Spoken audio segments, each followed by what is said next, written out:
On July 21st, 1999, Steve Jobs announced Halo to the world. Steve Jobs, the co-founder of Apple, gave the world the first look at what would become Microsoft's Golden Goose. 2 years and one Microsoft acquisition later, Halo Combat Evolved was released on the original Xbox. The fact that Steve Jobs had anything to do with Halo's creation floored me when I first heard it, and that discovery was the inciting incident that eventually culminated in the creation of this video. Despite Halo's massive cultural relevance, I was never a fan. I was barely 3 years old when the first game came out, and I've never owned an Xbox. I knew it was popular, but if you had shown me a picture of Master Chief, I would have only been able to identify him as the Halo guy. I missed out. I am not a Halo fan. But maybe that can change. I bought the Master Chief Collection for PC, and I bought the novelization of the first Halo game. I'm going to play through the entirety of Halo Combat Evolved, while simultaneously reading through its book. I'll go through mission by mission, briefly summarizing the story along the way. Then I'll compare these two works and see if these two pieces of media are worthy of all the hype. Please join me on my journey as I discover if Halo Combat Evolved can make me a Halo fan nearly 25 years after its original release.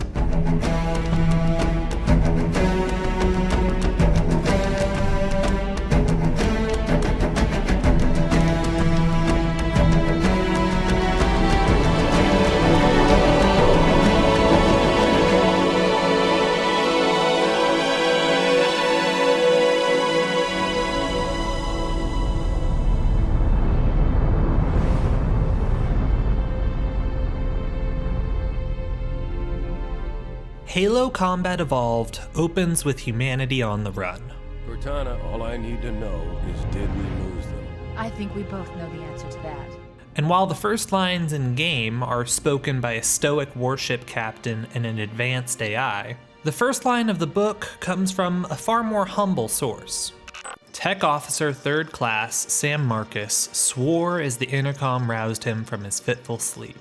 He rubbed his blurry eyes and glanced at the mission clock bolted to the wall above his bunk. He'd been asleep for 3 hours. His first sleep cycle in 36 hours, damn it.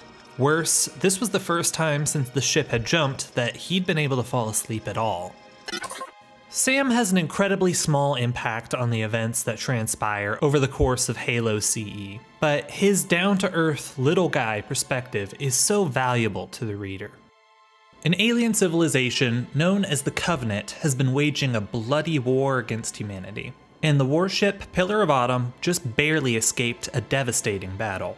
The ship's AI, named Cortana, emergency jumped them to a random set of coordinates in space.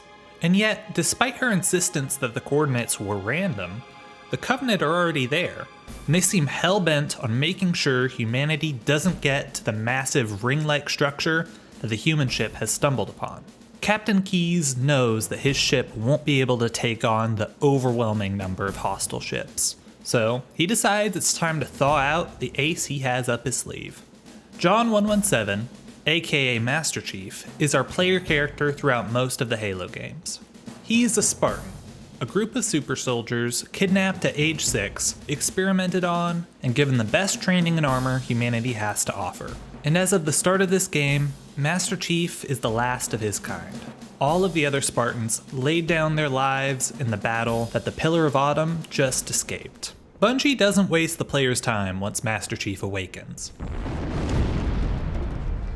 Within seconds, explosions are erupting and a boarding party can be seen ruthlessly gunning down any human in their path. And after a quick briefing with Captain Keyes, Master Chief has a gun in his hand, an AI in his head, and the player is let loose.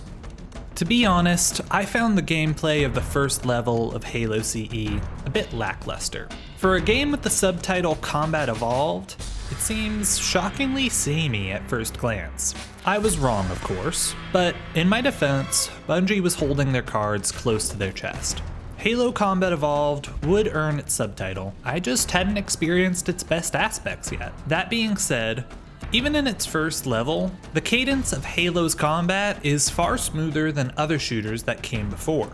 There's a philosophy on display here that Bungie has since become famous for, the 30 seconds of fun, or half minute of Halo. It's a game design philosophy that is more complicated than some people give it credit for, but I'd summarize it as this: designing the game to have an incredible 30 seconds of combat. Then you take that solid 30 seconds and shuffle around variables, like the environment, enemy types, and available weapons. Then you'll have hours of excellent gameplay with that 30-second loop at its foundation. This design philosophy works. It works so well, in fact, that it has been copied many times over by many different developers. So upon reflection, it's no surprise that the gameplay didn't feel as revolutionary as everybody made it out to be. It's not that the game wasn't innovative, it's that Halo was the innovator that people have been following ever since.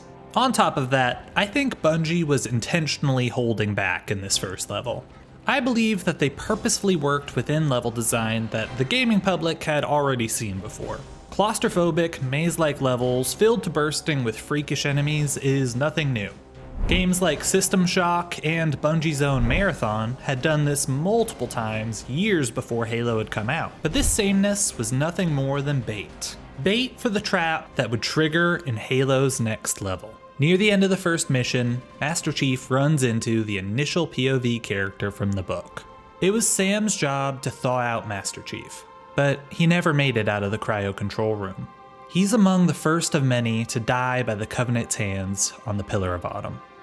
He ignored them and focused on his wife's picture, smeared with his own blood, which had somehow fallen to the deck plates. Sam's fingers had just brushed the edge of the photograph when an armored boot pinned his arm to the deck.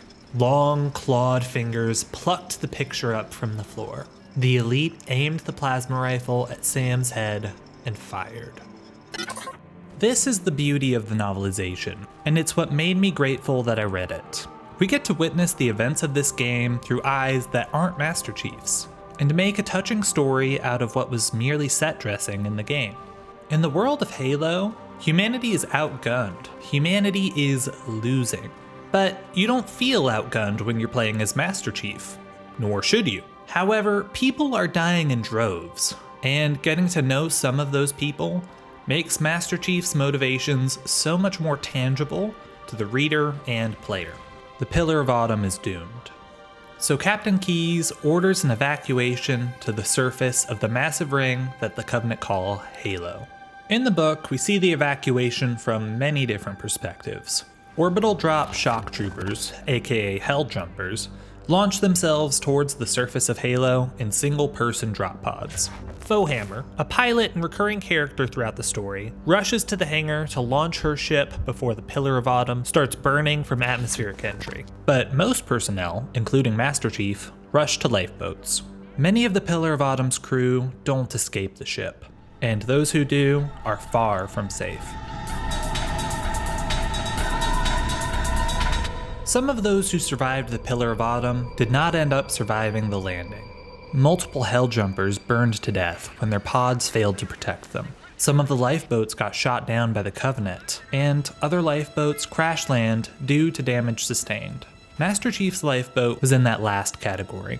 Shortly after crash landing, Chief awakens surrounded by corpses. The crash would have been fatal to everyone on board, but Chief's armor protected him. Control is given back to the player as Master Chief steps out onto the installation that is the namesake of this franchise. In my opinion, this is the most important moment in the entire game, and Bungie handles it masterfully. I mentioned earlier that many FPS games before Halo had the player fighting in claustrophobic hallways. Halo's first mission mirrors this. But then, Mission 2 has the player step out of a tight lifeboat into this sprawling landscape. It's wide open, and the ring stretching into the sky is a striking sight even now. The rest of the world arched high overhead. Large outcroppings of weather-smoothed gray rock rose ahead, and a scattering of what looked like conifers reminded him of the forest he'd trained in on Reach. There were differences, however, like the way the ring tapered up from the horizon, the manner of which its shadow fell upon the land, and the crisp, clean air that came in through his filters. It was beautiful, breathtakingly so, but potentially dangerous as well. It's no wonder that the name of this world became the namesake of both this mission and this franchise. I said earlier that Bungie was holding their best cards close to their chest. This is the mission where they play them. Fights transform from corridor crawls to long-range duels and dodging airstrikes. That foundational 30-second gameplay loop is still in play, but the variety of ranges, environments, and new enemy types makes for an exponential improvement in the fun factor. Master Chief escapes the crash site, slaughtering Covenant as he goes. And it's not long before Chief runs into some Marines, and Bungie blows my mind once more. These Marines are NPC companions that are genuinely helpful. There's a drivable vehicle where you can choose to drive or sit in the gunner seat, and an NPC will take over the other slot, and they'll actually do it well. I spent a couple of combat encounters being the wheelman for my NPC, something I can't remember doing in any other game I've ever played. I can't explain how refreshing this was. Bungie gave the player so much freedom in this mission. I could take different paths, I could hop in the turret, I could stay behind the wheel, I could hop out and fight with my boots on the ground, and every strategy had value to it. There are plenty of games that come out today that can't manage some of this stuff. A lesser studio would have given the player impotent NPCs, so that the player would have to get all the kills, or they would have purposely forced the player into different playstyles. But Bungie lets us loose. I have to ask, to anyone who played this game when it came out, am I overselling this? This is a breath of fresh air nowadays, but this feels like it would have been revolutionary for the time. Please let me know in the comments, I'd love to have your perspective.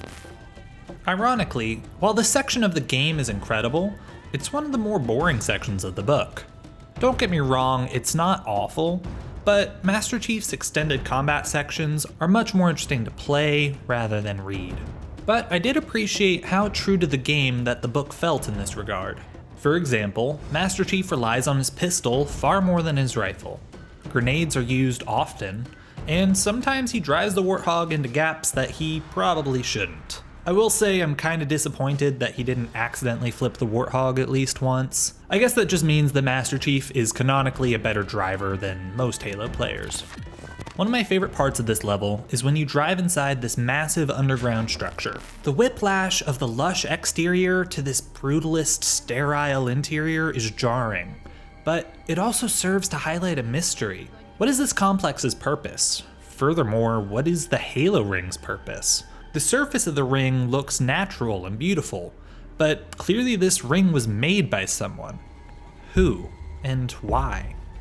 In any other game, we'd slow down here, explore the structure, and our NPC companions would wonder out loud and prompt the player to start poking around. But there's simply no time. All across the ring, our people are dying and in need of rescue. Right now, this mysterious place is nothing more than a means to an end, a shortcut. From there, the rest of the mission continues like I've already described. I loved every second of Mission 2 of Halo Combat Evolved. And this section of the book does get really interesting when it's not Master Chief's perspective. I won't mention them all, but every group of survivors has their own challenges to contend with. Some struggles are successfully overcome. Others end in tragedy and failure. Captain Keyes was sold out by one of his own, leading to the following excerpt. Keyes lunged forward and attempted to tackle the elite, to no avail. A lightning-fast blow clipped him on the side of the head, hard enough that his vision grayed out. He fell to the dirt. The elite was methodical. Starting with the Marines, he shot each captured human in the head. Wang attempted to run, but a plasma bolt hit him between the shoulder blades. Lovell made a grab for the pistol and took a blast to the face. Keyes struggled to his feet again, dizzy and disoriented, and attempted to rush the elite. He was clubbed back to the ground for a second time. Hikawa's dead eyes stared vacantly back at him. Finally, after the last plasma bolt had been fired, and while the odor of burned flesh still hung in the air, only 2 members of the command crew were still alive, Keyes and Dowski. The ensign was pale. She shook her head and wrung her hands. "I didn't know, sir. Honest, I didn't. They told me..." The elite snapped up a fallen M60 pistol and shot Dowski. The bullet hit her in the center of the forehead. The pistol's report echoed down the canyon. The ensign's eyes rolled back in her head. her knees gave way, and she collapsed in a heap. The elite turned the M6D over in his hand. The weapon was small compared to his pistol, and his finger didn't fit easily inside the trigger guard. Projectiles. Very primitive. Take him away. Captain Keyes has been captured, and his entire bridge staff is dead. The enemy has captured Captain Keyes and are holding him aboard one of their cruisers, the Truth and Reconciliation. The ship is currently holding position approximately 300 meters above the other end of this plateau. Mission 3, Truth and Reconciliation, is an interesting change in pace. Mission 1 was an escape. Mission 2 was a scramble to help survivors. But Mission 3 is a coordinated rescue operation. Infiltrate a Covenant warship, grab Captain Keyes, exfiltrate, using the cover of night to get in close. It was dark, which meant they had nothing beyond the light reflected off the moon that hung in the sky and the glow of Covenant work lights to guide them to their objective. Wait, hold on. Dark? It says nighttime in the book, but this looks more like sunset, or maybe early morning. Either way, visibility is pretty good. So why did they bother to give Master Chief a flashlight or a night vision scope?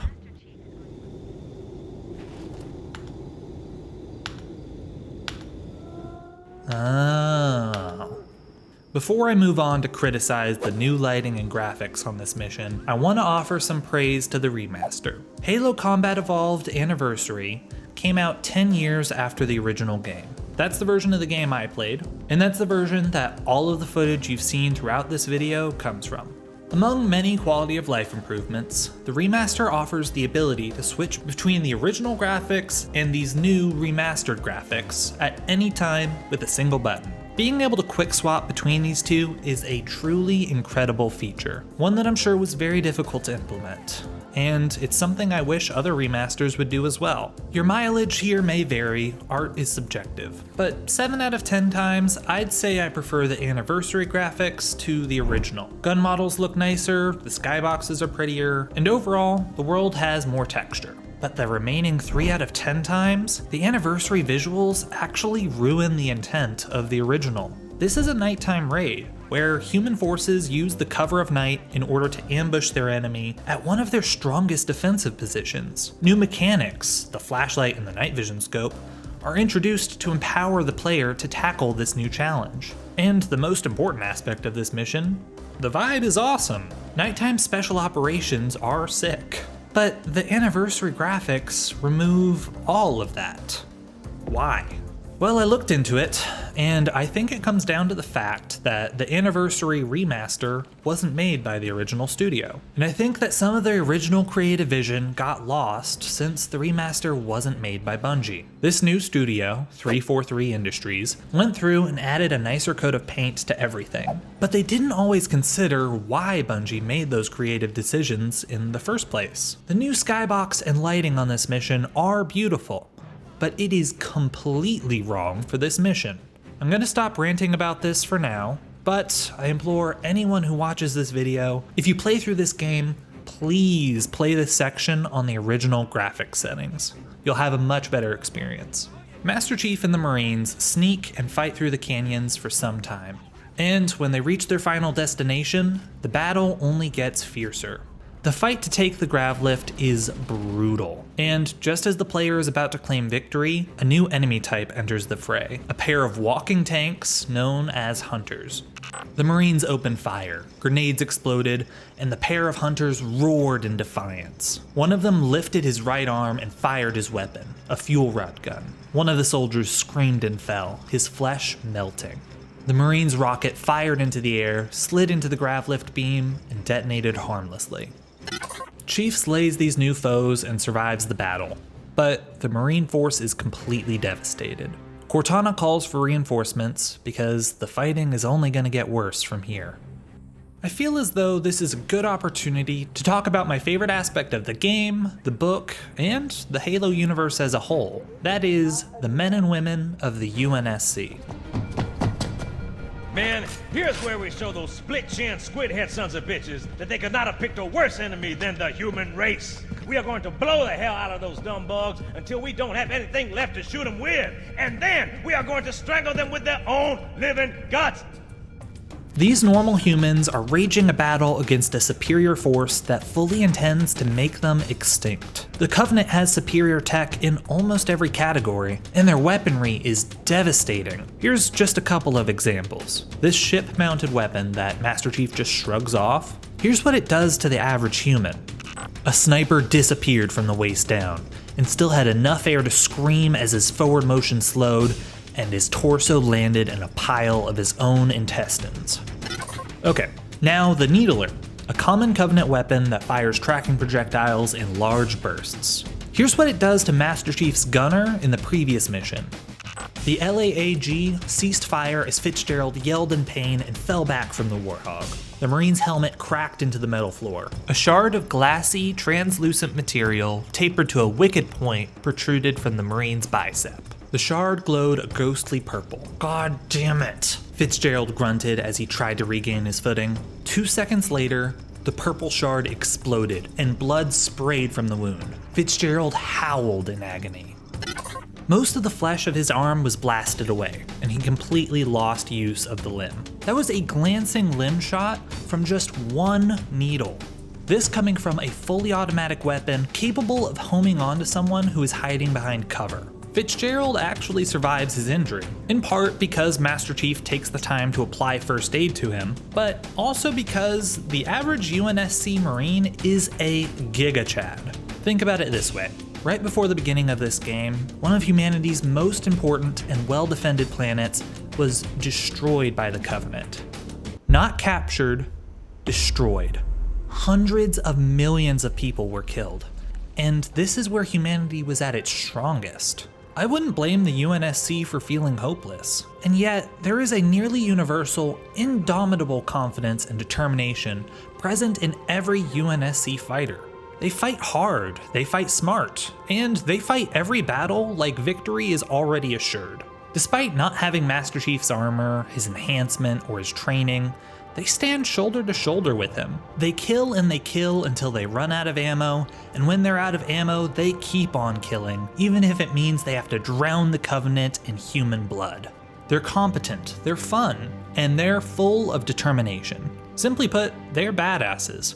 And the best part of the book, by far, is seeing the world through their eyes. We get to hear Fohammer's inner monologue as she drops Master Chief off into some new, fresh hell. We get to hear ODST Helljumpers joke and banter with each other when they have an impossible mission in front of them. It's excellent, and the normal human perspective is the #1 reason I'd recommend this book. The reason I feel it's appropriate to bring this up now is that this mission is a meat grinder for the Marines. The mission objective is to free Captain Keyes from this Covenant ship, and it's going to cost many Marines their lives. Master Chief and the Marines use the grav lift to enter the Covenant warship, and almost immediately, the Covenant engage the humans in a deadly firefight. The battle rages on and on through the corridors of the Covenant ship. Your Marines are wiped out multiple times over, but Fohammer keeps dropping off reinforcements and feeding the meat grinder, and all the Marines just take it in stride. Earlier in the video, I said that the first mission's close quarter combat felt unremarkable, and I think I stand by that. These corridor crawls are Halo CE's combat at its worst. It's not awful, but it overstays its welcome very quickly. If the entire game took place on ships like this, I doubt I would have continued playing. Eventually, Master Chief finds where Keyes is being held captive and is able to free him. Coming here was reckless. You two know better than this. Thanks. But before the rescue team begins their escape, Captain Keyes gives Cortana and Master Chief a mission that'll occupy them for the rest of the game. While the Covenant had us locked up in here, I overheard the guards talking about this ring world. They call it Halo. One moment, sir. Accessing the Covenant BattleNet. According to the data in their networks, the ring has some kind of deep religious significance. If I'm analyzing this correctly, they believe that Halo is some kind of weapon, one with vast, unimaginable power. That's true. The Covenant kept saying that whoever controls Halo controls the fate of the universe. That's bad news. If Halo is a weapon, and the Covenant gain control of it, they'll use it against us and wipe out the entire human race. Chief, Cortana, I have a new mission for you. We need to beat the Covenant to Halo's control room. So Halo is a weapon created by the Forerunners, an ancient alien race whose tech is so advanced that it makes the Covenant look like they're in the Stone Age. Control of this weapon could turn the tide for humanity, but first they need to get off this ship alive. Gameplay-wise, the escape is more of the same. You're following the same route you did previously, just going backwards. We've reached the end of the mission, and unfortunately Foehammer has picked up some Covenant tails and is unable to provide extraction. So instead, Keyes gets to show off some of the graceful piloting he picked up in the Navy. Nice one, sir. Time for a little payback.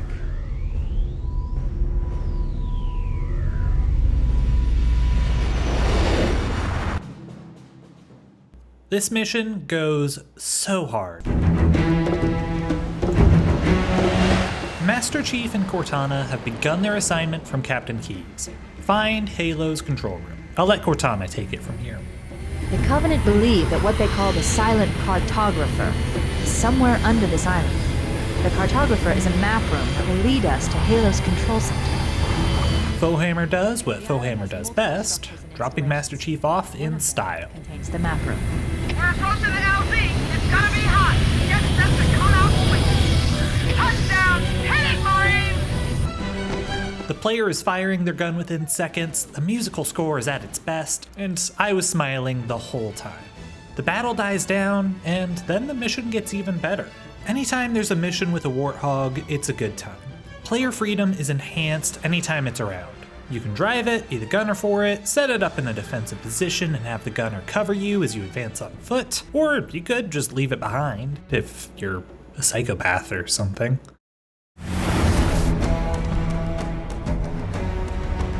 Okay, let's go ahead and talk about the elephant in the room. We have another Halo CE on the way. This one is called Halo Campaign Evolved, and it's a full-on remake of the original game, and it'll even be coming to PlayStation for the first time.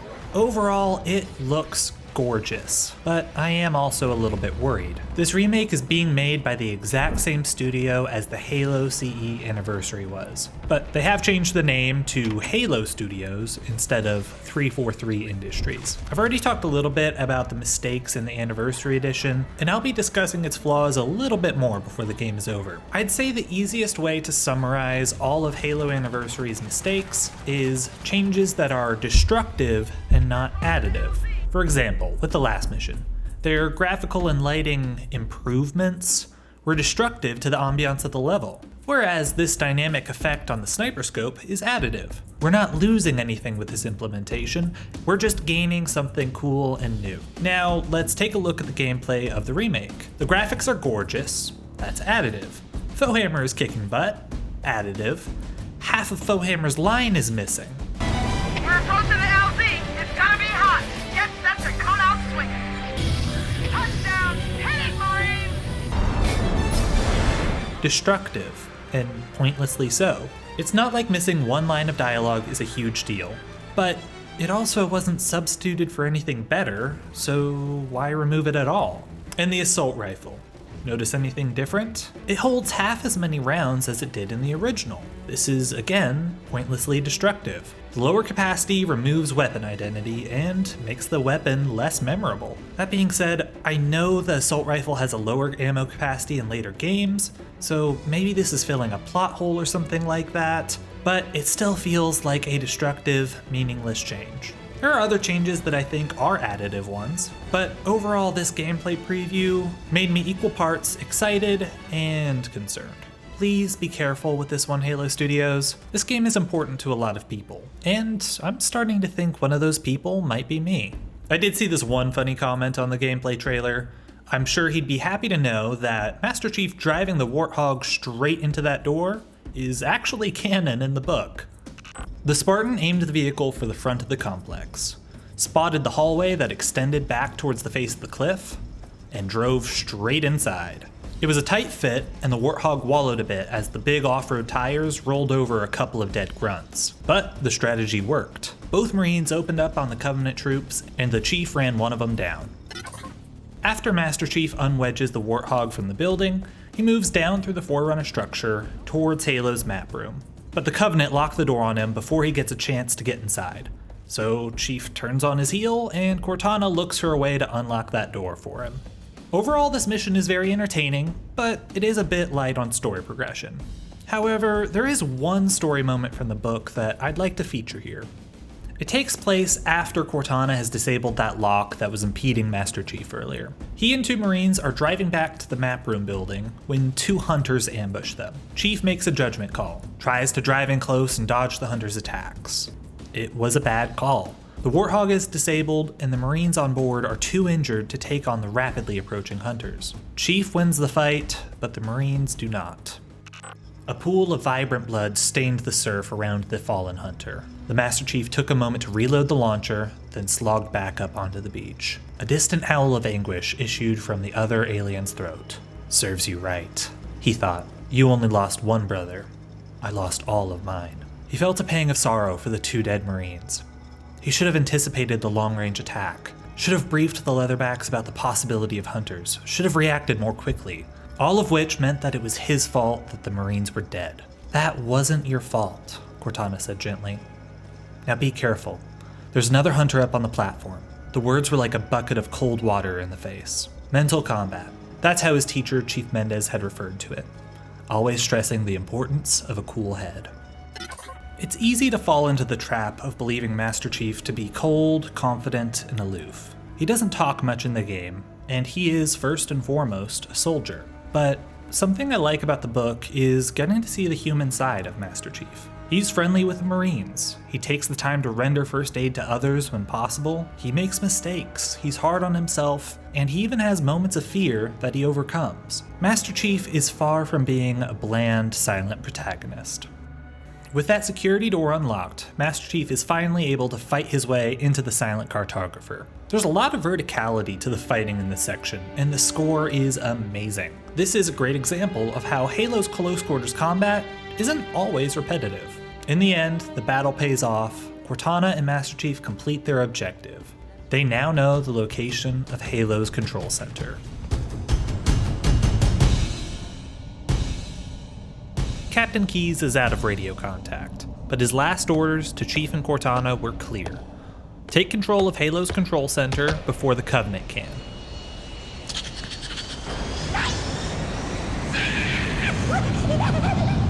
as far as I can go. Chief starts his journey to the control room, and Fohammer doesn't let the fact that the invul point is underground stop her from getting Chief where he needs to go. And as this first battle starts, I am just gonna come out and say it. This might be the worst level in the entire game. It's long and repetitive, and almost nothing of story relevance happens until the very end. And I actually have concrete evidence to back all of this up. The book's author starts right here at the beginning, follows Chief all the way till he meets the Marines, and then immediately skips all the way to the end.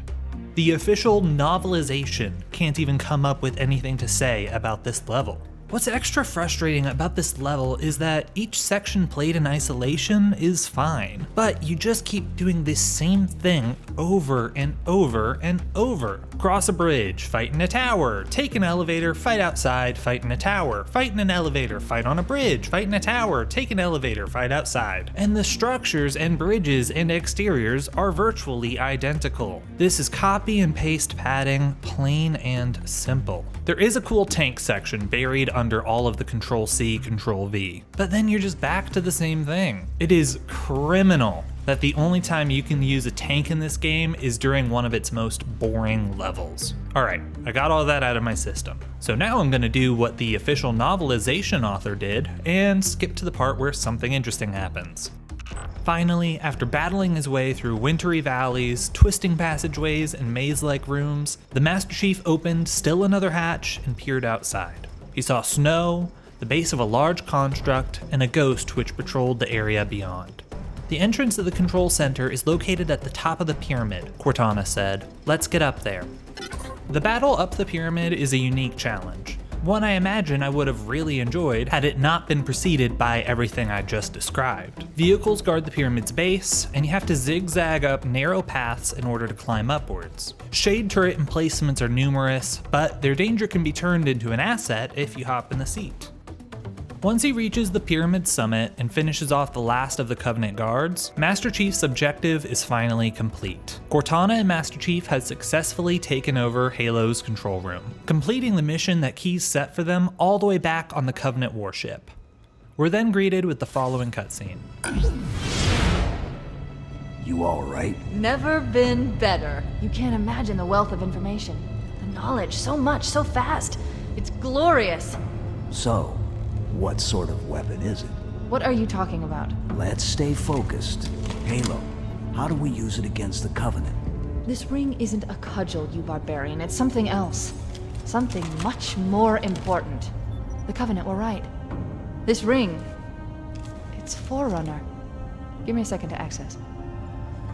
Yes, the Forerunner built this place, what they called a fortress world, in order to... Wait. No, that can't be. Oh, those Covenant fools. They must have known. There must have been signs. Slow down. You're losing me. The Covenant found something. Buried in this ring. Something horrible. And now, they're afraid. Something buried? Where? The Captain. We've got to stop the Captain. Keys? What The do we... weapons cache he's looking for. It's not really... We can't let him get inside. I don't understand. There's no time. Get out of here. Find Keyes. Stop him. Before it's too late. Something is terribly, terribly wrong.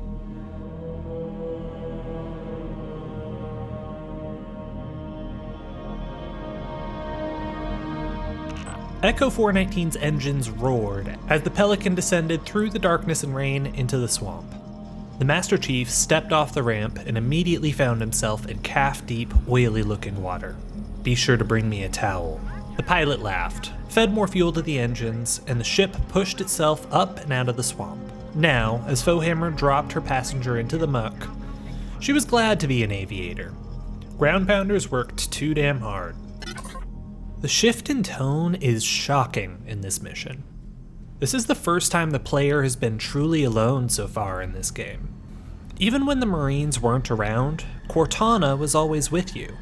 But now, it's just Master Chief, alone in the dark. Unless, of course, you're playing with the anniversary graphics, then it looks like Master Chief somehow ended up on Pandora.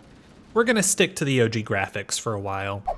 Chief encounters a few Covenant as he approaches his objective, but overall, there's minimal resistance.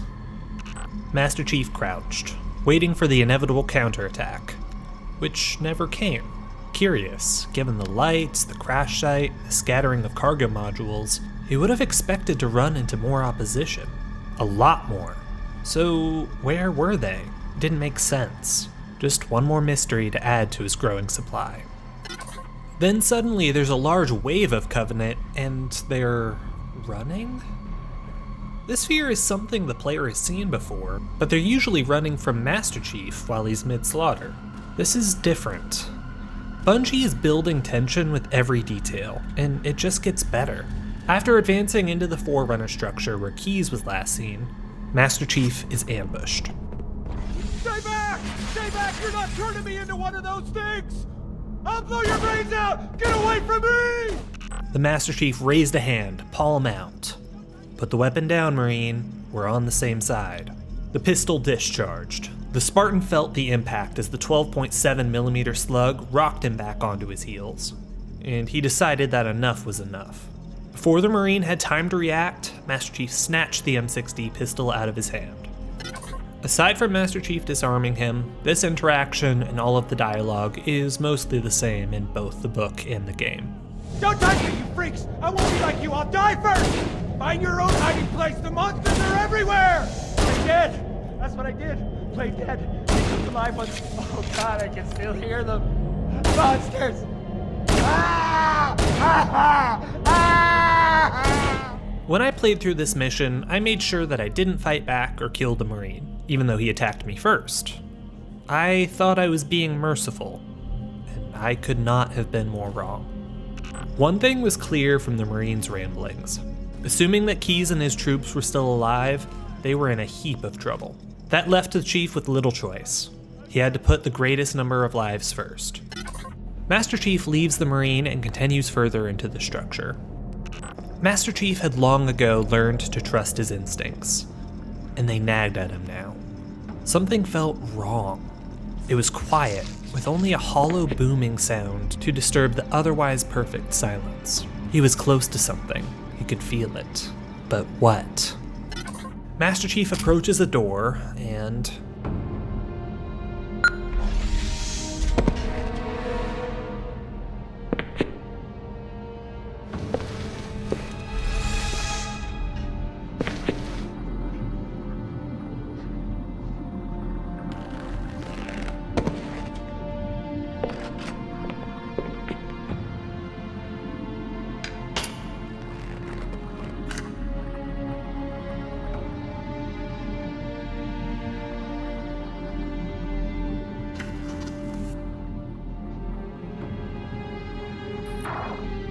from here, the player gets to see what happened from one of the Marines' cameras.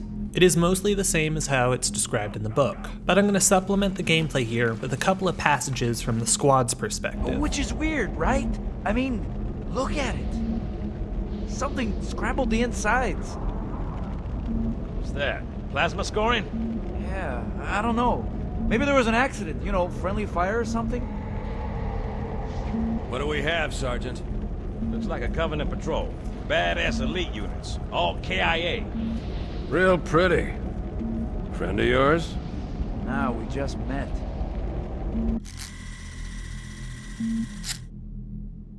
Right, well, let's get this door open. I'll try, sir. But it looks like these Covenant worked pretty hard to lock it down. Just do it, son. Yes, sir.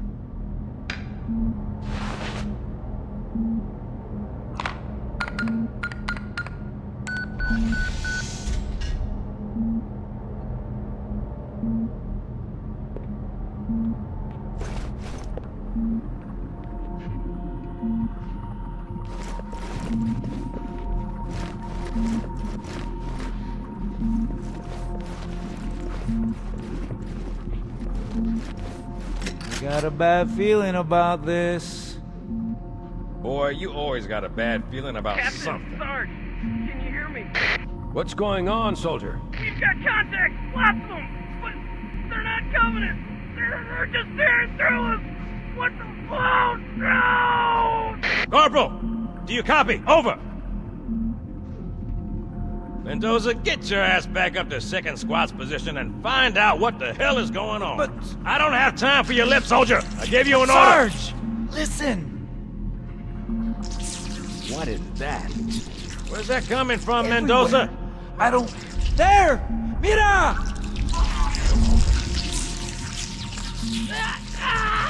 Hold still! Hold still! Let him have it!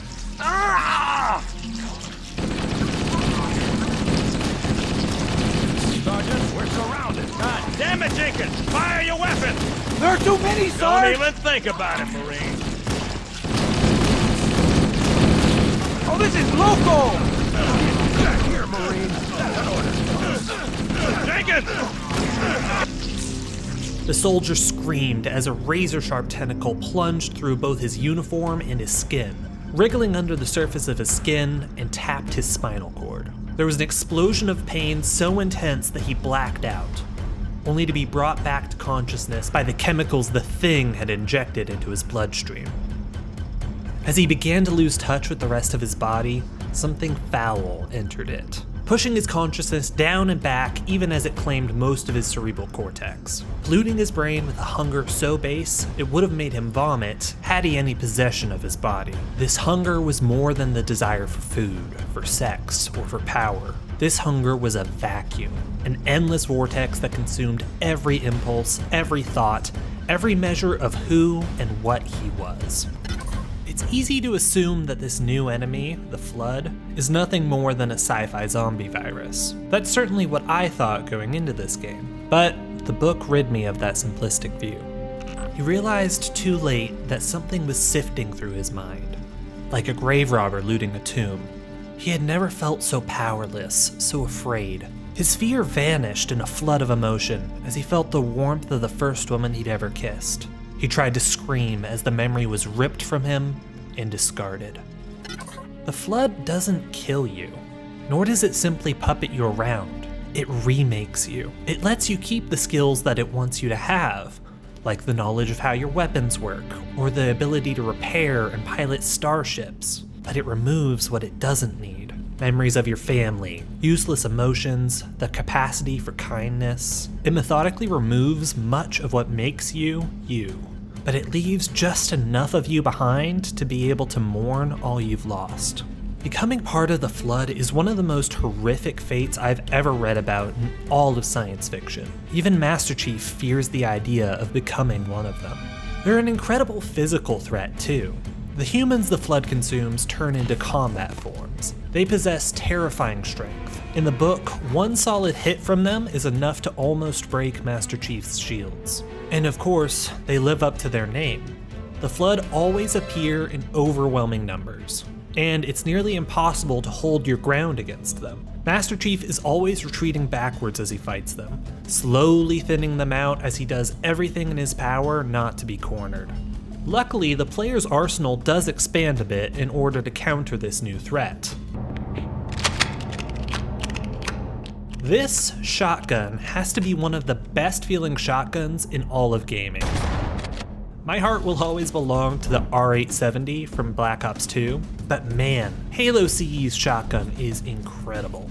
This mission is one of the best in the game. The slow build of tension is done masterfully. This new enemy is very compelling from a narrative perspective, and gameplay-wise, they are a new challenge that is very welcome. The shotgun also fills a new niche in the player's arsenal, opening up a new combat option that's far more aggressive than other weapon options. 10 out of 10. I think that Mission 2 is still the best personally, but I can see an argument for this one taking the top spot.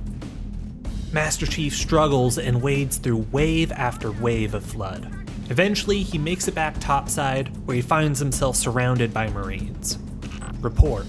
The young Marine gulped, then started talking. After we lost contact, we headed for the RV point, and these things, they ambushed us, sir. Sir, I advise we get the hell out of here ASAP. That's command thinking, Corporal. The Chief replied. Let's go. It was a short walk up the ramp and into the rain. Strangely, and much to his surprise, it felt good to enter the stinking swamp. Very good indeed. The Flood doesn't stop. Master Chief and the Marines fight their way to a tower where Foehammer should be able to extract them. Then the unexpected happens.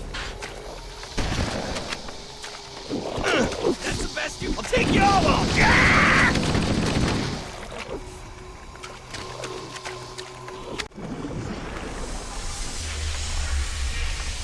Greetings. I am the monitor of Installation 04.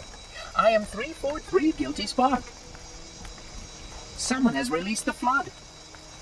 My function is to prevent it from leaving this installation, but I require your assistance. Come, this way. Chief, I've lost your signal! Where'd you go? Chief! Chief!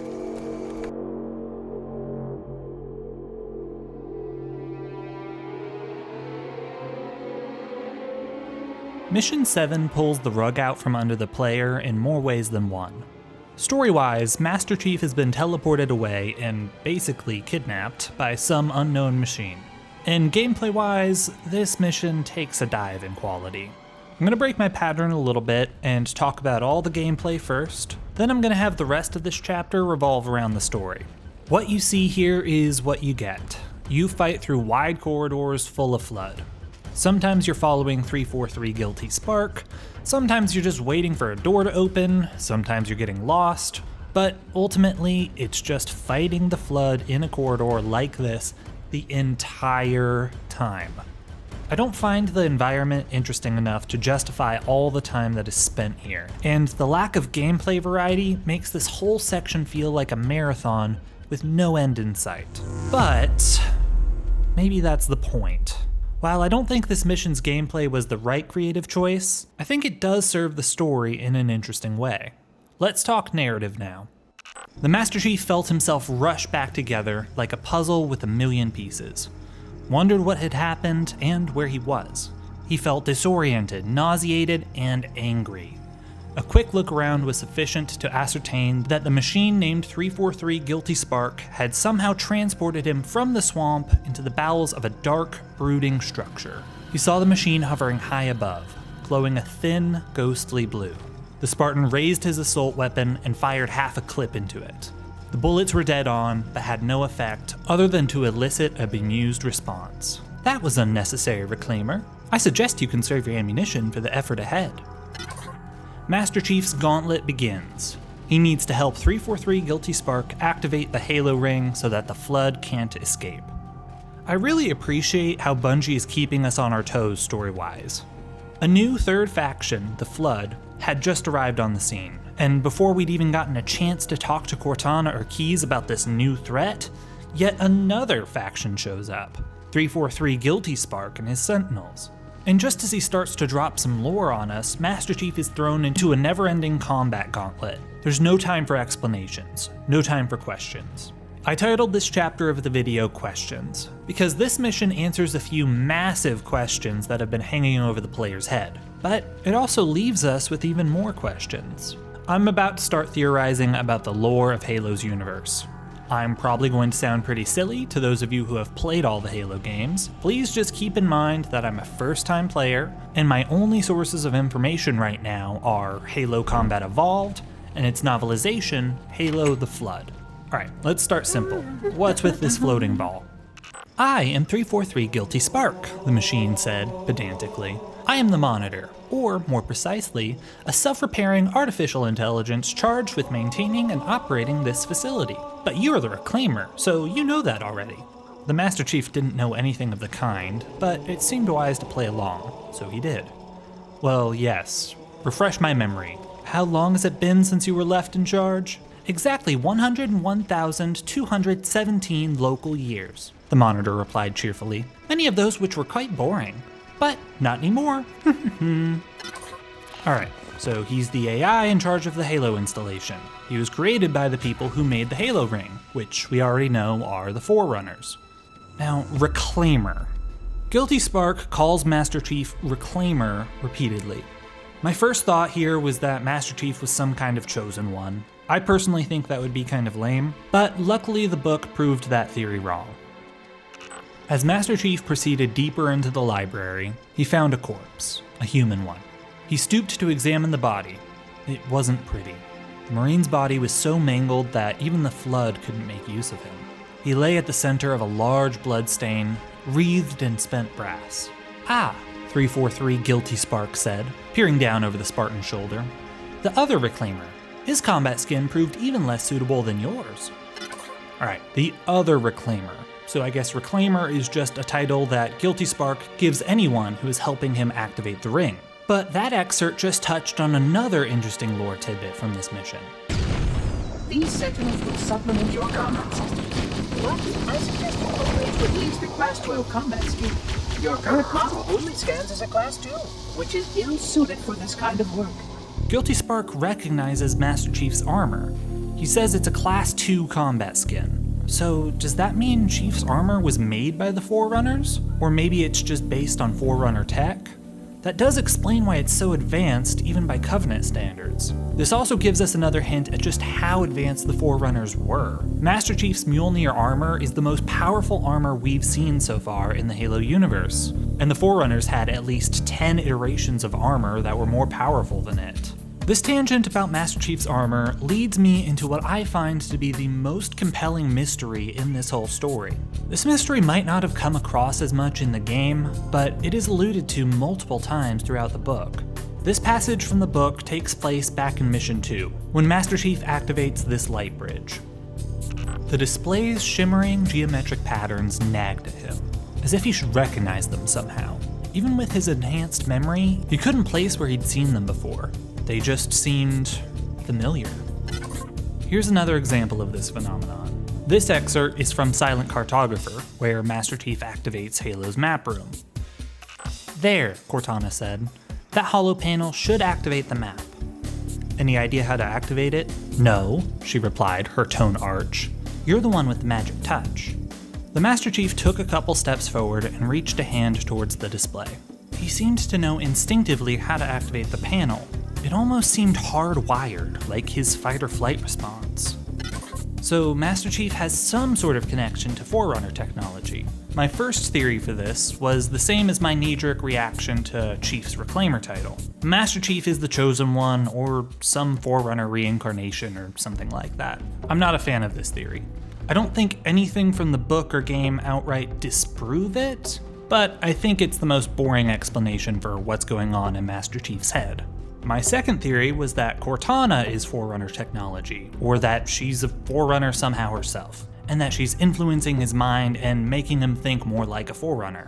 That sort of makes sense. The book outright says that AI technology is the only area of tech that humanity is superior to the Covenant in. So it'd make sense that humanity got AI from the Forerunners. But there is an obvious hole in this theory.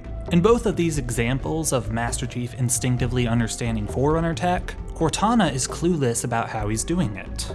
If she was Forerunner tech, then it makes more sense for her to demonstrate this connection to Forerunner technology, not Master Chief. So here's the final theory I landed on. I think Master Chief's armor is at least partially Forerunner armor. And I think the Forerunners were part organic, part machine. Whenever Cortana is plugged into Master Chief's armor, she's not just plugged into his armor. The book describes the AI-human connection as intrusive, in that they're occupying the same neural network. There's an intrusive AI, armor, human connection going on inside Master Chief. And I think at least one link in that chain has to be Forerunner, and my money is on the armor being that link. So if Master Chief is enhanced with Forerunner technology, and if Forerunner technology is designed to work with beings who are part machine and part biological, then Master Chief does have a passing resemblance to a Forerunner. And maybe because of that, Forerunner tech is just designed to instinctively work for him. I don't know if that makes any sense at all, and admittedly there's a ton of guesswork going on there. But that speaks to the beauty behind this game's lore. It leaves a lot open to interpretation. Everything around the Forerunners is mysterious. There's not an answer to this particular mystery in the game. Leaving the audience wanting more is something many storytellers struggle with. But Bungie strikes the perfect balance with Halo Combat Evolved. It answers some of the players' biggest questions, while leaving others up to the imagination. Speaking of answers, let's finally get some. That final step is reserved for you, Reclaimer.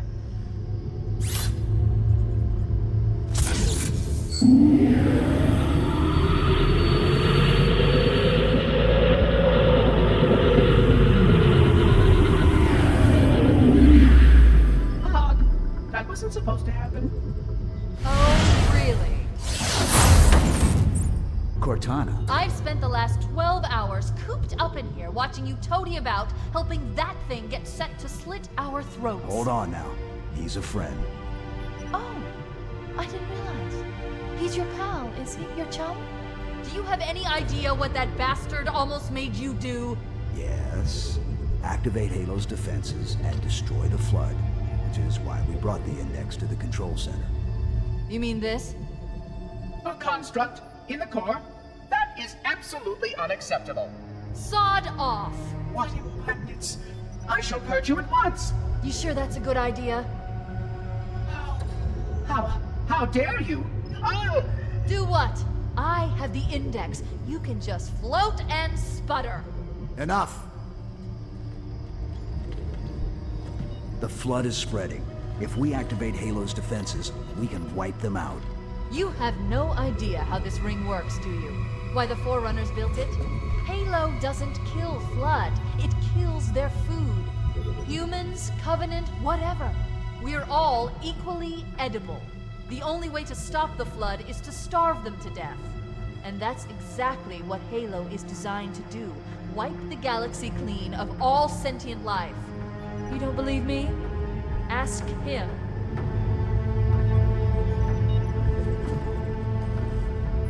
Is it true? More or less.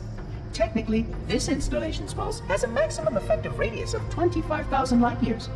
But once the others follow suit, this galaxy will be quite devoid of life. Or at least any life with sufficient biomass to sustain the flood. But you already knew that. I mean, how couldn't you? Left out that little detail, did he? We have followed outbreak containment procedure to the letter. You were with me each step of the way as we managed this crisis. Chief, I'm picking up movement. Why would you hesitate to do what you've already done? We need to go right now. Last time you asked me if it were my choice, would I do it? Having had considerable time to ponder your query, my answer has not changed. There is no choice. We must activate the ring. Get us out of here. If you are unwilling to help, I will simply find another. Still, I must have the index. Give your construct to me, or I will be forced to take her from you. That's not going to happen. So be it. Save his head. Dispose of the rest. Halo is far more than just a weapon. It's a series of weapons, so powerful that it wipes out all sentient life in the universe. And Master Chief was tricked into pulling the trigger. This is where the game design of the library comes into play. The player spent the past 30 minutes fighting the Flood non-stop. It was mentally taxing, and Guilty Spark's ramblings were very distracting and gave us a lot to think about in the rare moments of respite in the level. So once the mission is complete, both the player and Master Chief are exhausted enough just to go along with Guilty Spark's plan without question. While I do believe this was an intentional and clever choice from Bungie, I still don't think the ends justify the means. Just because a long crappy level allows a plot twist to hit harder doesn't just make a crappy level good. But we're past that now. Cortana just saved the universe. She stopped Halo from firing even though Master Chief had unknowingly pulled the trigger on this weapon. 343 Guilty Spark throws in a couple more cryptic lines. He implies that Master Chief has already activated the ring before in the distant past. Maybe there is some reincarnation subplot, or maybe thousands of years of isolation just caused Guilty Spark to go insane. Either way, Guilty Spark betrays Master Chief. And now Chief and Cortana have to dismantle the metaphorical gun that's being held to the forehead of the universe.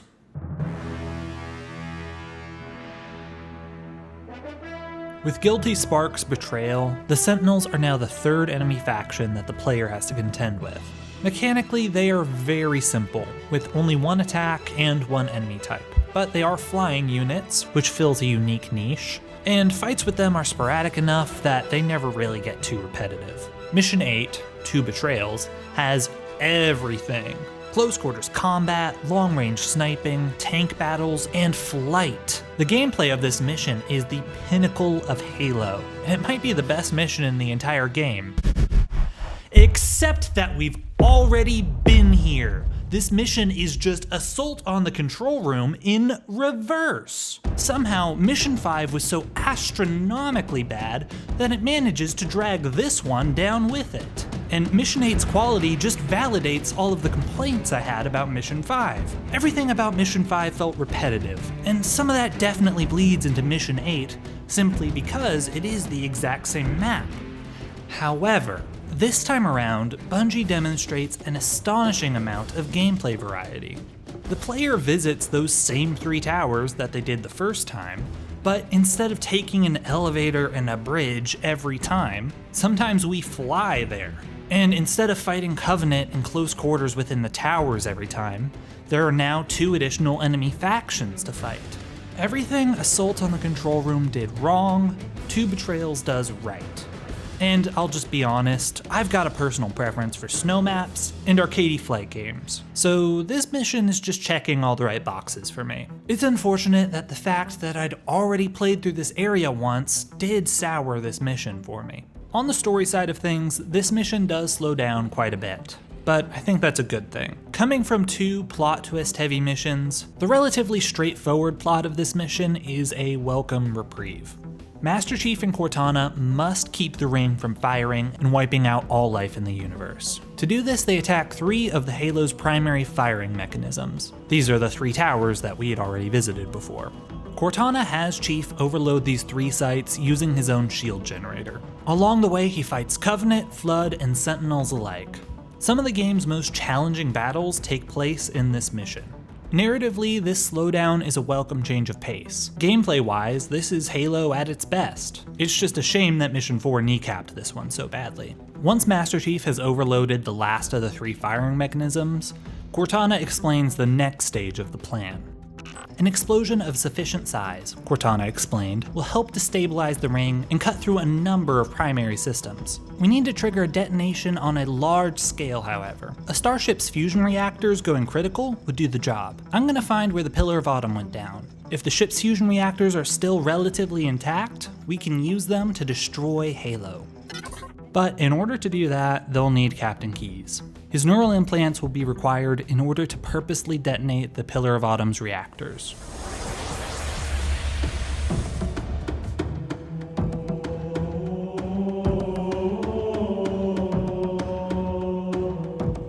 Keyes' signal is coming from a damaged Covenant cruiser. The Covenant are evacuating the Halo ring now that the Flood are overrunning it, but this cruiser is too damaged to escape. And the Flood are actually repairing it. A menacing detail that reminds the player that the Flood is far more than just a zombie virus. Master Chief and Cortana are tasked with a familiar objective: rescue Captain Keyes from a Covenant ship. Cortana teleports Chief in, and they hit the ground running.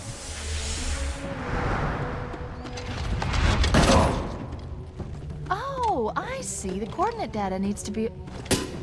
Right. Sorry. Okay, not quite running, but I appreciated the moment of levity in a game that had been quite somber for the past few levels.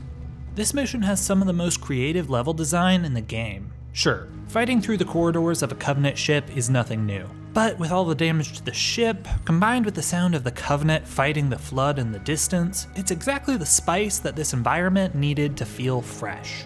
It also helps that the player is fighting the Flood this time around. Facing the Flood in these narrow hallways is an entertaining challenge. On one hand, the tight confines limit the player's ability to retreat. On the other hand, it also makes the Flood's overwhelming numbers more manageable. The corridors are too tight for more than 2 combat forms to make it through shoulder to shoulder, so they come at you in 1s and 2s far more often than they normally do. It's a refreshing mix-up to the Flood's gameplay. Speaking of refreshing, there's a fun set piece where Master Chief is forced to take a leap of faith in order to escape an overwhelming wave of Flood. After Chief's refreshing dip in the Covenant's Mountain Dew stash, this level gets even better. Emerging from the coolant, shotgun in hand, into a pitched battle between the Covenant and Flood, it feels so cool. It's like Master Chief is a nightmare, emerging from the depths and sowing death to all in his path. Again, the gameplay mix-up is very appreciated. Leaping from corridors to canyons, Flood to Covenant, and back again. I seriously can't get enough of these 3-way battles between the Flood, the Covenant, and Chief. Not only does it make for a cool set piece, but it adds gameplay depth. Target prioritization is more important than ever in these engagements. These hunters are the most dangerous combatants in my way, but if I leave them alive for a little bit, they might be able to wipe out some Flood for me. Giving the player simple options in moments like these makes the player feel as though they have more agency, and it really makes this campaign stand out from the crowd. This entire mission is a joy to play. Even Master Chief agrees. There was no break in the endless wall of Flood attackers. He fired until his weapons were empty, pried energy weapons from dead fingers, and fired those until they were dry. Finally, more by virtue of stubbornness than anything else, and having reacquired human weapons from the dead combat forms, the Master Chief found himself standing all alone, rifle raised, with no one to shoot at. He felt a powerful sense of elation. He was alive. But it's time to talk about something far less joyful: the story of this mission. Seconds into the start of Master Chief's rescue operation, he hears this over the radio. Chief, don't be a fool. Leave me. Captain? Captain? I've lost him. It's immediately obvious that something is wrong with Captain Keyes. Readers of the book already know exactly what has happened, and those that only played the game can probably guess. Despite Keyes' warning, Chief and Cortana quest onwards. Master Chief fights through the combat gauntlet I previously described. Eventually he finds a grav lift that takes him back into the Covenant ship that he'd leapt out of minutes before. Chief mows his way through Flood and Covenant alike. until we hear one final line from Captain Keyes. I gave you an order, soldier. Now pull out! He's delirious. In pain. We have to find him. Neither the book nor game explicitly say it, but I believe Cortana to be in denial here. She's too smart to genuinely believe that Keyes can be rescued. Her denial doesn't last long. Chief and Cortana finally make it to the ship's control room and learn the truth of what has become of their captain.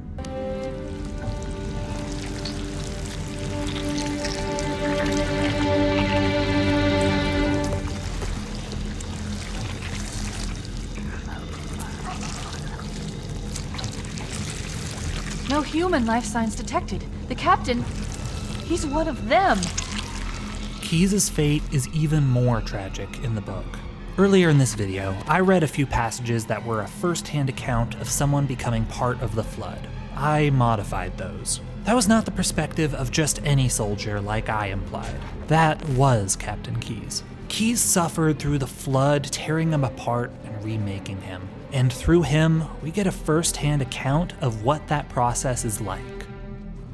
Without warning, a new image flashed across his mind, like images on a video screen. The sun was setting over the Pacific, and a trio of gulls wheeled overhead. He smelled salt air and felt gritty sand between his toes. He felt a sickening sensation, a feeling of indescribable violation, and then the comforting image vanished. He tried to remember what he was seeing, but the memory faded like smoke. All he could feel now was a sense of loss. Something had been taken from him, but what? The insistent buzz returned, painfully loud now. He could sense tendrils of awareness, hungry for data, wriggling around his confused mind like diseased maggots. The Flood scours through its victims' minds, and it only keeps memories that it finds useful. But Keyes' mind has several memories that are of particular interest to the Flood. Something nagged at him, but what was it? Something he'd forgotten? It came to him all at once. He had nearly forgotten his own name. Keyes, Jacob, Captain, service number 01928-19912-JK. The droning chant that lurked at the edge of his awareness buzzed more loudly, and he felt some kind of pressure, some sense of anger. Why was he angry? No, something else was angry. Because he'd remembered his own name? The buzzing pressure increased. He resisted, though he was unsure why. Something about the drone frightened him. The sense of invasion deepened. Is this a Covenant trick, he wondered? He tried to scream, "It won't work! I'll never lead you to Earth." But he couldn't make his mouth work, couldn't feel his own body. As the thought of his home planet echoed through Keyes' consciousness, the tone and tenor of the drone changed, as if pleased. The buzzing presence in his mind sought... what? Escape. Whatever this thing was, it wanted off the ring. It hungered, and there was a perfect feeding ground to be found.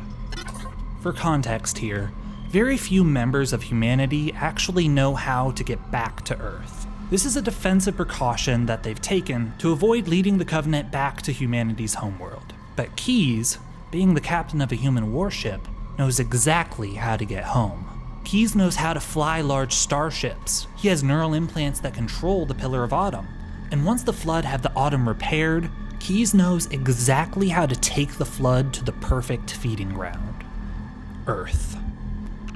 The Other plunged a barbed wire tendril into his mind and ripped forth an image of a lunar Earthrise, which blurred into images of cattle in a slaughterhouse. He felt the Other's tendrils eagerly grasp at the image of Earth.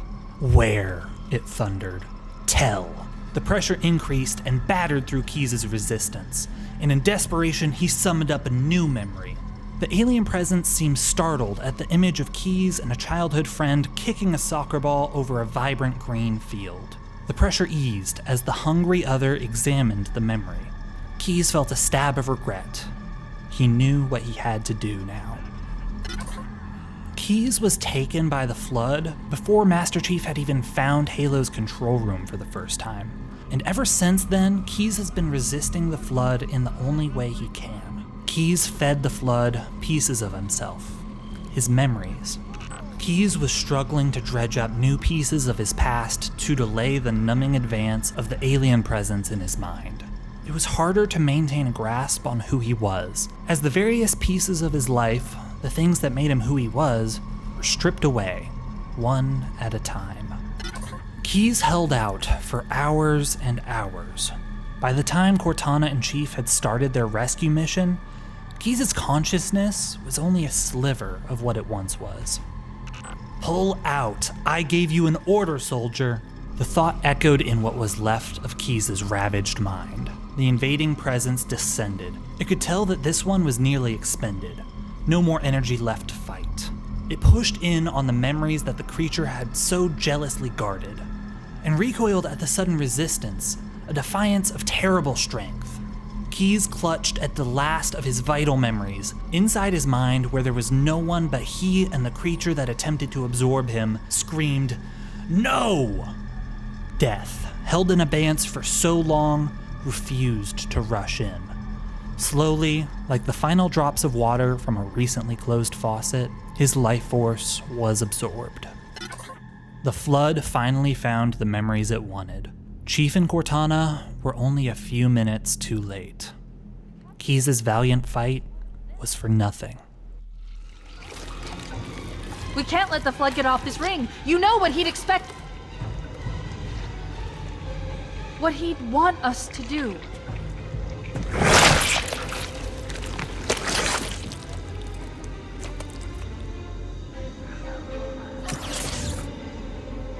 It's done. I have the code. We should go. I titled this chapter Strength. Keyes' willpower, determination, and sacrifice struck a chord with me. In the game, you only get a hint of his struggle against the flood. But in the book, we see the insane strength it took to hold out as long as he did. This chapter also earned its title through Bungie's show of strength. Their 30 seconds of fun philosophy was perfectly implemented here, resulting in one of Halo CE's most memorable levels. From there, Master Chief fights his way to the hangar and steals a Banshee to escape. Now, Master Chief and Cortana fly their way to Halo Combat Evolved's last mission.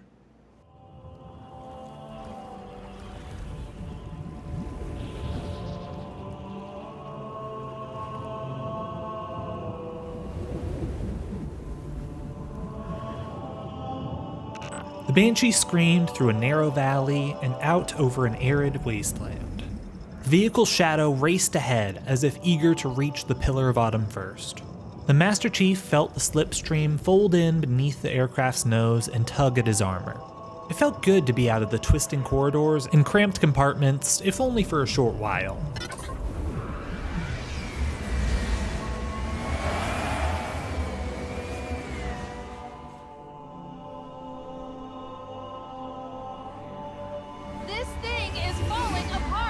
It'll hold. We're not gonna make it. We'll make it. Pull up! Pull up! You did that on purpose, didn't you? Interestingly, the book skips this moment of levity, opting for a more serious tone in the moments leading up to Halo CE's final battle. Like many storytellers, Bungie opts to end their narrative where it began. Master Chief and Cortana return to the Pillar of Autumn, but this time they're the ones boarding the ship to attempt to destroy it. The Covenant, the Flood, and the Sentinels are all here to stand in Master Chief's way. The Covenant are here because UNSC Marines had made multiple supply raids to the Autumn, and the aliens want to intercept them if the humans try again. The Flood are here because they now have Keyes' memories, and they know how to operate the ship. They want to repair it in order to escape the ring. And of course, the Sentinels are here to try and suppress the Flood. Both the player and Master Chief have their work cut out for them. The Pillar of Autumn has seen better days. The ambiance of these familiar hallways has shifted. Its corridors don't quite play the same as they did in Halo's first level. Bungie's choice to bookend the game with the same environment as its first mission does shine a light on how the gameplay has expanded over the course of the game. The Covenant has a more diverse roster of enemy types and weapons. The Flood adds a completely different combat dynamic to these cramped confines. Master Chief has access to an expanded weapon arsenal, and the Sentinels add an extra layer of chaos to the whole affair. Same hallways, different gameplay. The half-minute of Halo continues to shine. Cortana and Chief fight on until they reach the Pillar of Autumn's bridge.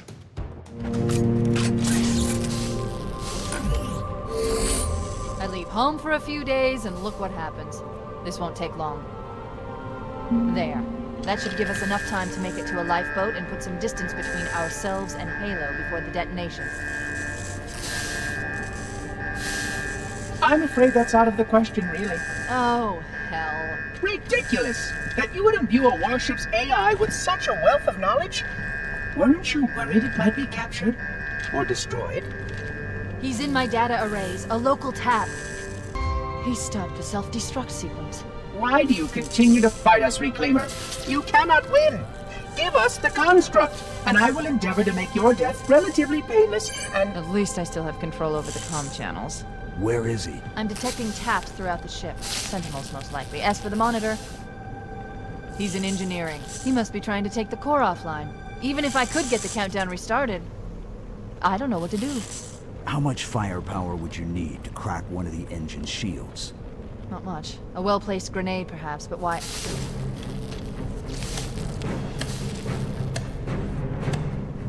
Okay, I'm coming with you.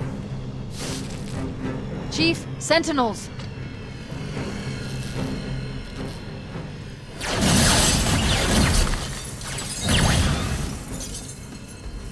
343 Guilty Spark ruins Cortana's Plan A, but Master Chief provides a far more dramatic Plan B. The player's fight continues, and while the journey to the engine room is entertaining to play, there's not much for me to say about it that I haven't said before. With that, we're on to the game's final boss, and it's not great. The combat and the environment are both fine, but destroying the engines using 4 terminals and 4 or more explosives gets old really quick, especially if you tend to run out of grenades quickly like I always did. There is fun to be had here though. I said previously that I always enjoy these 3-way battles. Guilty Spark's dialogue here is entertaining as well. His madness is starting to show a bit more, and that makes me second guess all of my theorizing from the library.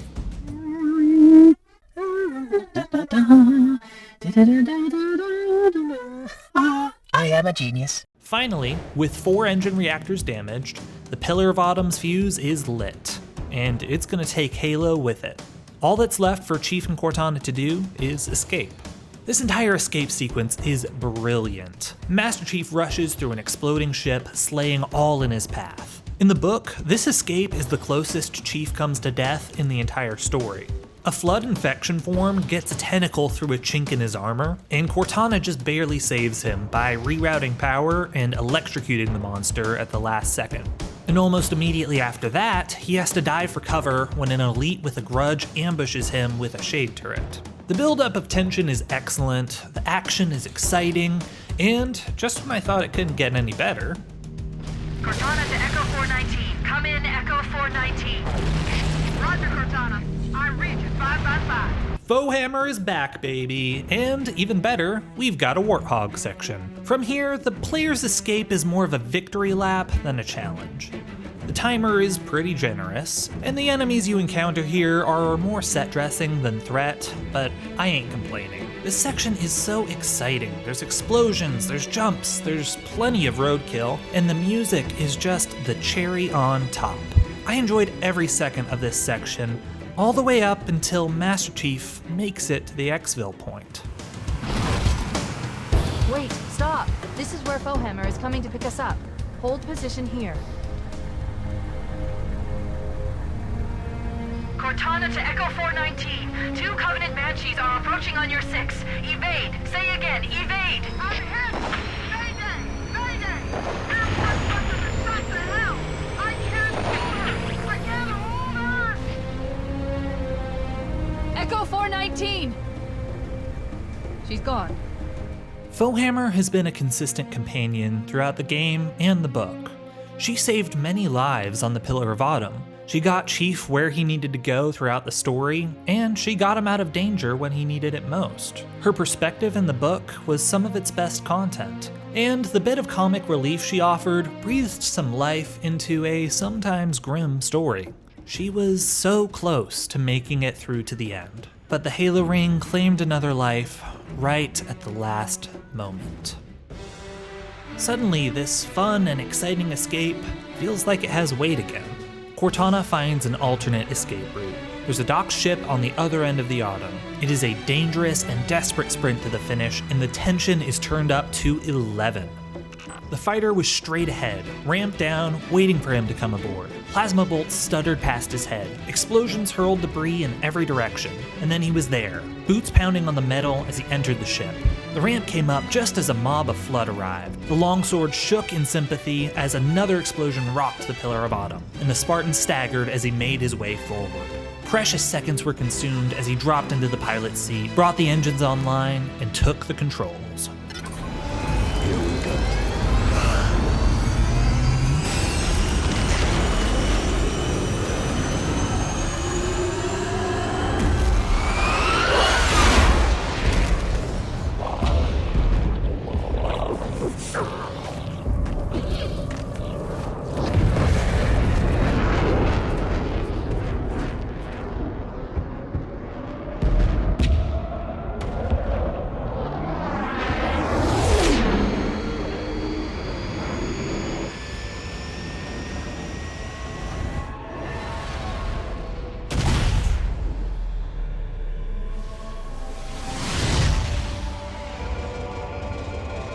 Shut them down. We'll need them later.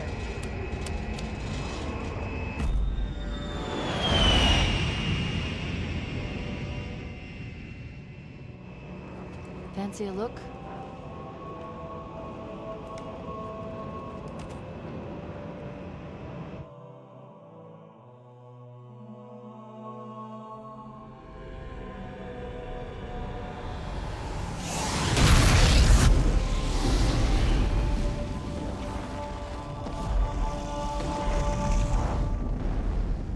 Did anyone else make it? Scanning. Just dust and echoes. We're all that's left. We did what we had to do. For Earth. An entire Covenant armada obliterated, and the Flood. We had no choice. Halo. It's finished. No. I think we're just getting started.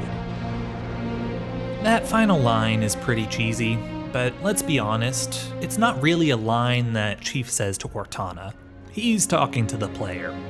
It's Bungie calling their shot to the audience, reveling in their success and proclaiming that their journey into the Halo universe is just beginning.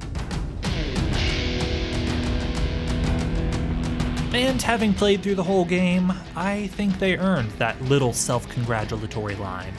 More than 10 games, dozens of books, comics, movies, a TV show. Alright, maybe ignore the TV show, but you get the point. Halo has become a cultural phenomenon, one so large that it caught me in its wake, and I'd never played a Halo game until now. Before we continue, I have something personal I'd like to share real quick. I mentioned this in my last video, but nobody watched that one, so I'll mention it again here. I lost my job on New Year's Eve.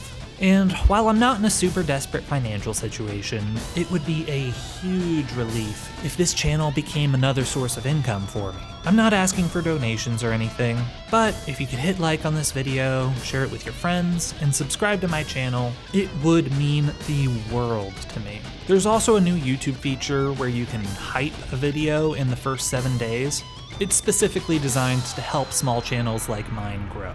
Currently, we're at less than 2,000 subscribers, and any help means a lot. So, let's answer the question. Can Halo Combat Evolved make a Halo fan 25 years after its original release? Absolutely. But I do think you've got to go into it with the right mindset. Halo CE has aged, some parts of it better than others. The core gameplay loop was revolutionary at the time, and it's still solid now. But the 30 seconds of fun has been copied many times over, and it's been done better, both by other game developers and by Bungie themselves. There's some annoying levels in here. There are times when it feels like the game is just padding for time. The older graphics often look their age. They don't hold up to modern standards. The Anniversary Edition looks better a lot of the time, but other times it's such a significant downgrade that it's genuinely baffling to me how it was approved in the first place. However, all of that being said, Halo Combat Evolved has a truly remarkable foundation. Its core gameplay holds up to this day. Its story is spectacular, and you can feel the love and talent that the developers poured into this game. As for the book, I'd say it's pretty solid. If you liked the game, then you'll like the book. It's more than just a retelling of the story. Master Chief is only about half of the content. There's a whole other storyline revolving around the ODSTs and Marines. They build a base of operations, they wage guerrilla war against the Covenant, and they're a large part of what made me fall in love with the Halo universe. You also get some of the Covenant perspective. You see some of their internal politics, and there's a whole plotline that follows one elite's vendetta against Master Chief. He hunts Chief down the entire book, and he drags along a cowardly grunt that wants nothing to do with fighting humanity's greatest warrior. The book also answers some questions that you might have regarding the game, such as, why did the Covenant board the Pillar of Autumn instead of just blowing it up? How did the Pelicans keep stocked on ammo and fuel? What were the Marines doing when Chief and Keyes weren't around? What happened to the Covenant ship Truth and Reconciliation? I will say though, Master Chief is probably the worst part of the book. While it's nice to see the human side of him, it's not a super interesting human side.